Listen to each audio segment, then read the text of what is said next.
Aku bekerja di sebuah perusahaan konsultan digital di pusat kota Jakarta.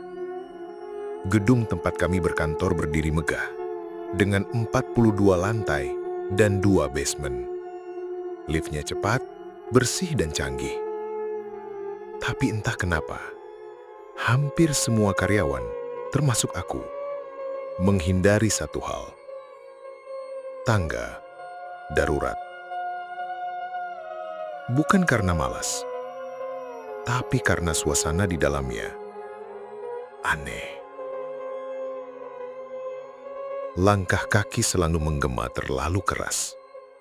Lampu selalu redup meski sudah diganti.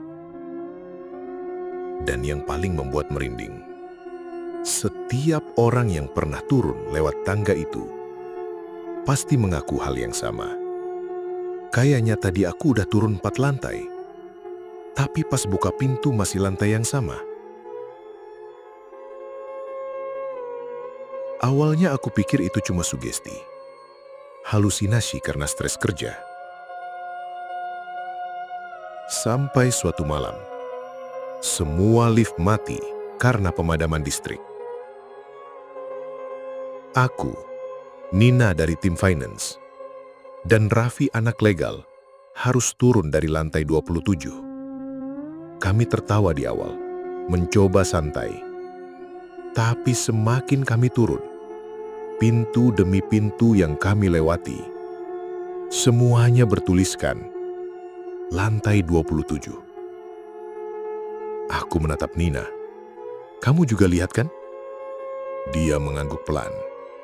Wajahnya mulai pucat. Raffi berhenti, menoleh ke belakang. Nafasnya mulai berat. Dan saat kami menengadah ke atas, kami melihat sosok lain di tangga yang sama.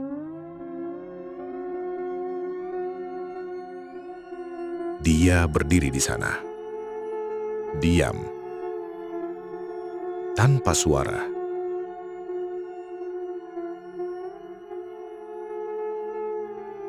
Dan yang paling tidak masuk akal, wajahnya mirip aku.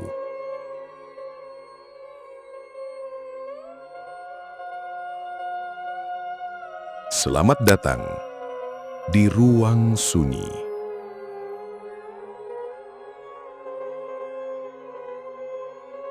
Lampu darurat di tangga menyala temaram, berkedip tak pasti, memantulkan cahaya dingin ke dinding-dinding beton yang kasar. Kami bertiga melangkah menuruni anak tangga demi anak tangga. Awalnya kami hitung lantai demi lantai. Lantai 26, 25. Tapi setelah beberapa menit, hitungan itu mulai kabur. Kita udah lewat lantai ini tadi kan? Bisik Nina, menghentikan langkahnya sambil menatap pintu bertuliskan lantai 24. Raffi merembut.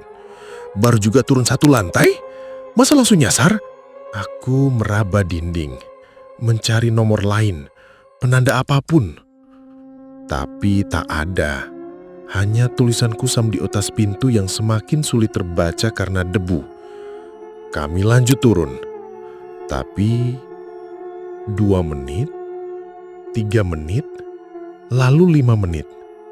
Pintu berikutnya masih bertuliskan lantai 24. Serius, ini nggak normal, kata aku pelan. Udah, kita naik aja lagi, sahut Raffi cepat. Nadanya mulai panik. Tapi saat kami putar balik, sesuatu terasa berubah. Lorong tangga di atas kami gelap total, padahal barusan masih ada cahaya. Aku ambil ponsel, nyalakan flashlight. Tapi sinarnya seperti ditelan udara, hanya beberapa meter saja yang terlihat. Dan saat kami memutar balik ke bawah, pintu yang tadi bertuliskan lantai 24 sudah tak ada. Yang ada hanya dinding kosong. Tak ada pintu, tak ada celah, hanya tembok beton, seolah kami tak pernah melewatinya. Nina mulai menangis pelan. "Ini bukan tangga biasa," gumannya. Raffi mulai mengetuk-ngetuk dinding, seolah berharap itu cuma mimpi.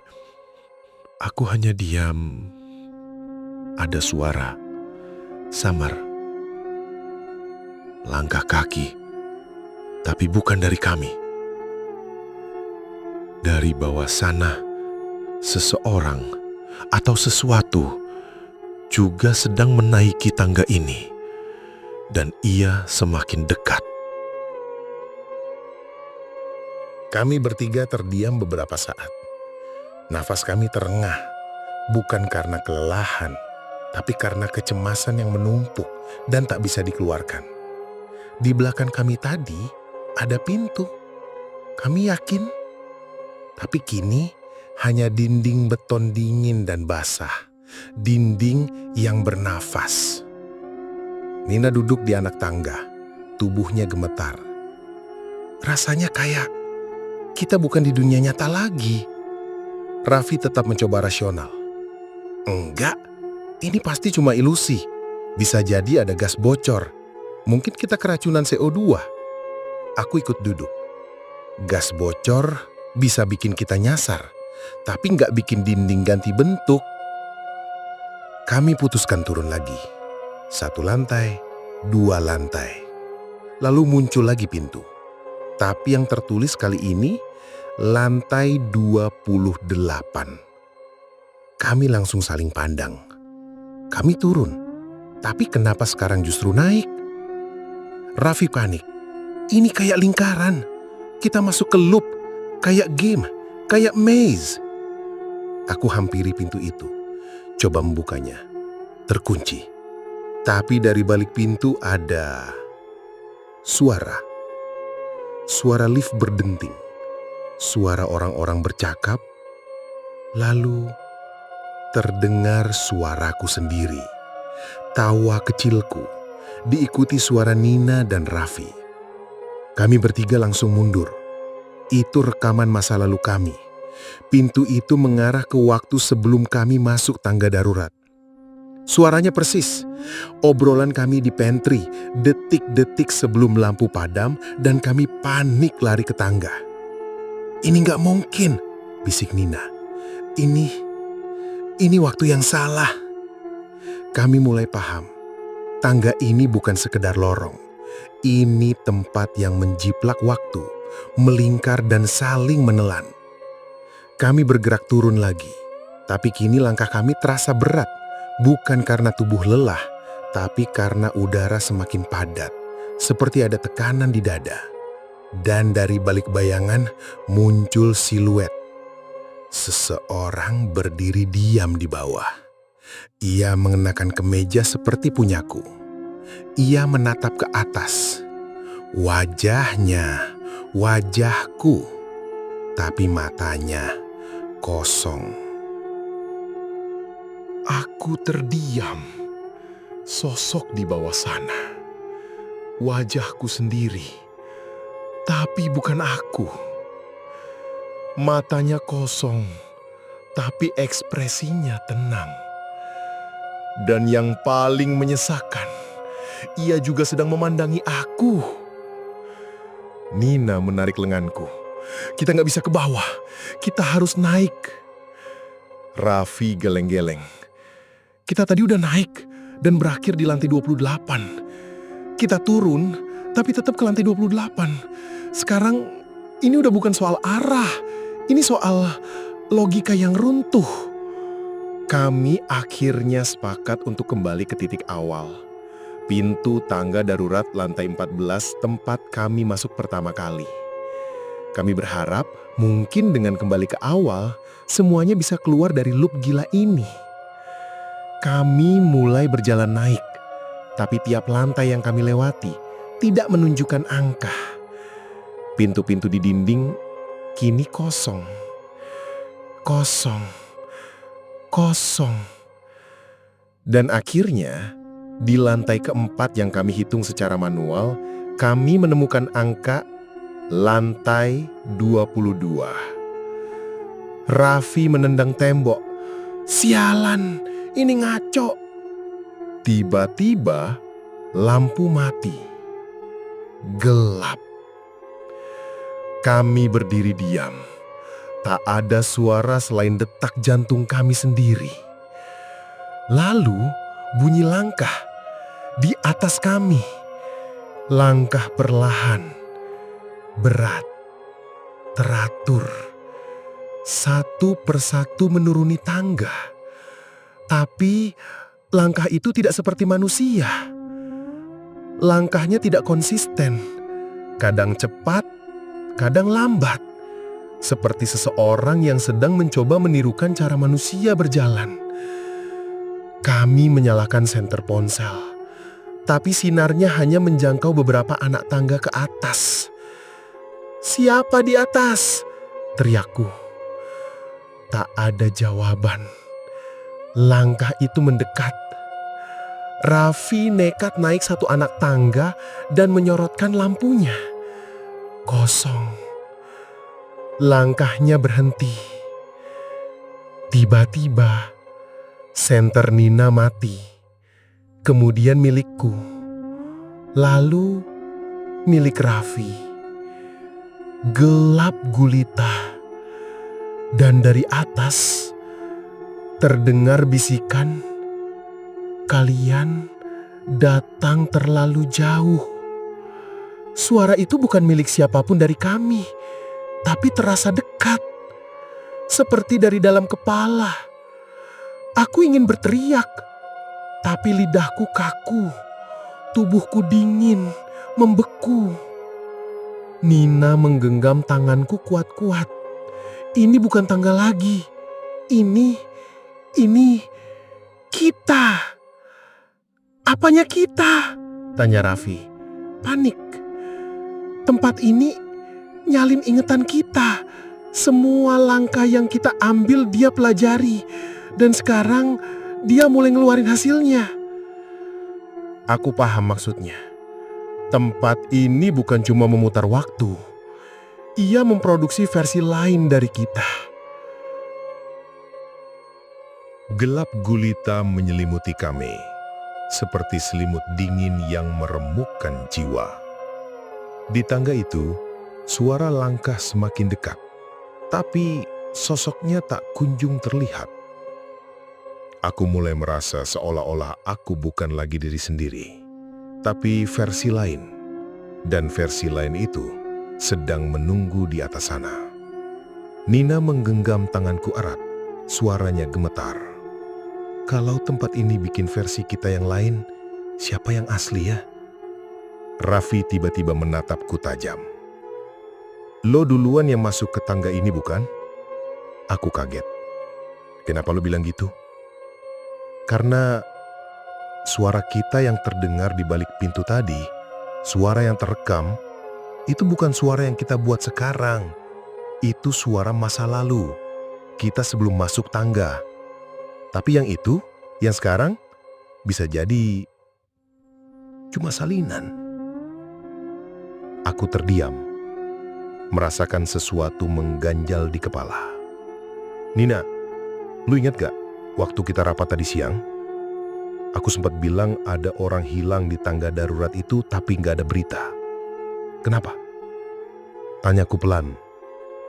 Nina mengangguk. "Ada rumor sih, tapi gak ada yang berani bilang langsung. Katanya ada yang masuk ke tangga itu, tapi gak pernah keluar. Kita mungkin udah jadi bagian dari cerita itu." Gumam Raffi. Saat itulah, suara langkah itu tiba-tiba berhenti tepat di atas kami. Kami menahan nafas. Lalu, terdengar suara bisik-bisik, pelan dan kacau. Siapa yang benar-benar turun duluan? Siapa yang sebenarnya terjebak? Lampu darurat berkedip-kedip, sesaat menyinari bayangan-bayangan samar yang tak jelas. Aku menatap ke arah bayangan itu. Dan sekelebat, kulihat wajahku. Tapi bukan aku. Ini bukan tangga darurat biasa. Ini jebakan abadi, tempat di mana realitas dan ilusi bersatu menjadi satu. Kegelapan semakin pekat dan bayangan-bayangan samar mulai membentuk wujud yang mengerikan. Kami berdiri terdiam, tubuh terasa membeku. Nina menjerit pelan saat bayangan itu mendekat, bukan sosok manusia, tapi sesuatu yang meniru bentuk kami, namun berlendir dan berkerut. Raffi mengangkat suara, "Kita harus keluar dari sini, sekarang!" Tapi pintu di setiap lantai yang kami datangi satu persatu mulai menghilang, digantikan oleh dinding beton tanpa celah. Seolah tempat ini ingin menyimpan kami. Aku teringat cerita lama dari penjaga malam gedung yang bilang, tangga itu tidak dibuat untuk turun, tapi untuk menahan mereka yang terlalu dalam masuk ke dalam rahasia gedung ini. Kami terus berjalan, tapi langkah kami terasa berat seperti menahan beban dunia. Bayangan-bayangan itu semakin banyak, mengikuti setiap gerakan kami. Tiba-tiba, di ujung lorong tangga muncul sebuah pintu berkarat bertuliskan "keluar". Dengan napas tersengal, kami lari ke pintu itu. Aku merasakan tangan dingin mencoba menarik kakiku dari belakang, tapi aku terus berlari. Nina dan Raffi ikut mengejar pintu itu. Kami dorong pintu itu dan cahaya pagi menyilaukan mata kami. Kami keluar di halaman belakang gedung, basah kuyup dan lelah, tapi hidup. Namun satu hal yang membuat kami ketakutan. Di saku jaketku, aku menemukan sebuah kunci besi tua, berkarat dengan ukiran yang sama seperti di tangga itu. Apa artinya? Apakah kami benar-benar keluar? Atau justru baru mulai? Kami mungkin sudah keluar secara fisik, tapi pengalaman itu masih membekas dalam setiap napas kami. Tangga darurat itu bukan hanya sebuah lorong beton biasa. Ia adalah jebakan waktu dan ruang yang memecah realitas, mengubah siapa kita, dan menantang akal sehat. Aku percaya gedung ini yang megah dan modern menyimpan sisi gelap yang tak pernah diceritakan. Sisi yang bisa menelan siapapun yang cukup berani turun melewati tangga itu. Apakah kami benar-benar selamat? Atau hanya bagian dari siklus tak berujung yang terus berulang? Itu pertanyaan yang tak mudah dijawab. Tapi satu hal yang pasti, jangan pernah anggap remeh lorong gelap yang kelihatannya biasa. Kalau kamu pernah mengalami atau mendengar cerita aneh tentang tempat gelap, atau punya teori tentang apa yang sebenarnya terjadi, tulis di kolom komentar. Aku ingin tahu pendapat kalian. Apakah ini hanya misteri gedung tua atau sesuatu yang lebih menyeramkan? Nantikan kisah mencekam berikutnya hanya di Ruang Sunyi.